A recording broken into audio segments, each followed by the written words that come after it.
Seja bem-vindo ao Momentos Psi. Eu sou o Alisson Lima e hoje nós vamos falar sobre um assunto que é relevante tanto para os pais, quanto para professores e principalmente para psicólogos. Qual que é a grande questão? Hoje nós vamos tentar entender qual que é a diferença entre um comportamento considerado normal e um comportamento sintomático, um comportamento mais patológico. Então, um certo tempo, um colégio me chamou para fazer a avaliação de um aluno, considerando que talvez ele tivesse dislexia e descalculia. Qual que era o cenário? Esse aluno, ele reprovou na escola durante 2 anos consecutivos, o 8º ano do ensino médio, por dificuldades, de aprendizagem, e nesse 3º ano que ele estava tentando mais uma vez, o 8º ano, ele estava apresentando muitas dificuldades. Tanto os pais quanto a escola me convidaram para entender o que estava acontecendo com esse aluno. E a queixa inicial, ou seja, o que a escola e o que os pais apontaram, é que ele tinha muita dificuldade de aprendizagem de matemática, português, as principais matérias. Que ele tinha dificuldade de compreender as regras de cálculos, que ele tinha dificuldade de fazer a compreensão de textos. Então, tudo apontava para um comportamento sintomático, um comportamento patológico de um transtorno de aprendizagem. E aí é o que eu pergunto.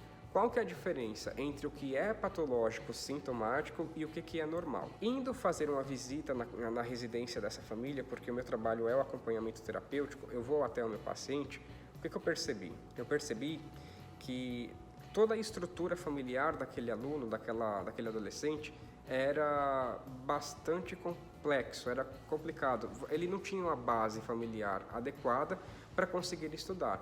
Então, por exemplo, ele tinha parentes, alcoólatras que viviam junto com ele e esses parentes tornavam o ambiente familiar um ambiente muito difícil, um ambiente de muita disputa, de muita briga, e era difícil para ele se concentrar para estudar. Então vocês percebem a diferença de pegar uma criança, um aluno, um paciente que tem dificuldade neurológica de aprendizagem porque ele tem toda a estrutura para aprender e ele não consegue por questões de desenvolvimento, e uma pessoa que tem dificuldade por conta que o ambiente que ele está é difícil e não contribui para que ele tenha um espaço adequado para estudar, para que ele tenha um ambiente favorável para isso. Então aí você já começa a perceber, talvez aquele aluno até tenha uma questão de aprendizagem, uma questão neurológica, mas o grande foco desse procedimento, desse acompanhamento que eu iria fazer, estaria relacionado a toda a estrutura familiar e a conseguir desenvolver, junto com a família, um ambiente que contribuísse para o processo de aprendizagem daquele aluno, daquele paciente. Então, não necessariamente tratava-se de uma questão patológica, e sim de uma questão cultural, uma questão ambiental da própria família. E aí eu pergunto para vocês acham que a ansiedade ela é importante na nossa vida, ela é saudável?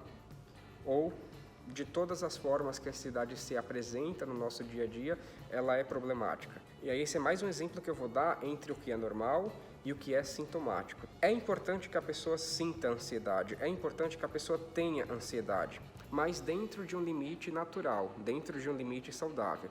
Porém, quando essa ansiedade começa a ser exagerada, ela começa a prejudicar a nossa vida, qualquer coisa, você já está ansioso, hoje você está no seu trabalho resolvendo o problema, mas você já está pensando daqui a 10 dias, um outro problema que está por vir, e aí você não consegue focar no agora, esse tipo de ansiedade ele já é mais sintomático, entendeu?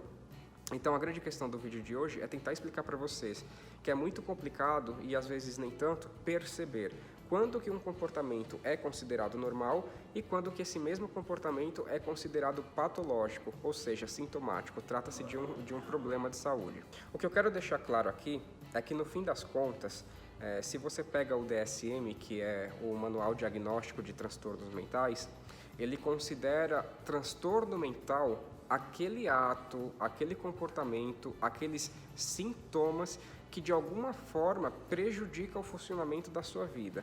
Uma criança que tem dificuldade de aceitar regras e ela se opõe a tudo e a todos e começa a ter problemas na escola, por exemplo, a partir do momento que ela começa a ter esses problemas e começa a ter uma vida disfuncional, ou seja, uma vida que não funciona de acordo com o que deveria acontecer naturalmente, aí a gente considera um transtorno, tá? Então, sempre que vocês receberem uma demanda sobre o meu filho tem tais sintomas, Ou o meu aluno tem dificuldade de aprendizagem, eu acho que ele tem dislexia ou descalculia. Você primeiro precisa entender, será que nós estamos falando de um comportamento natural da criança, porque ela aprendeu a viver assim, ela vive em uma família que contribui para que ela se comporte daquela forma, ou nós estamos falando de uma criança que, tendo todos os recursos necessários, ainda assim ela apresenta dificuldades? E isso sim é um sintoma. Bom, é isso. Se você gostou do vídeo, compartilha, deixa o seu comentário, dá o seu like aí e até a semana que vem. Tchau!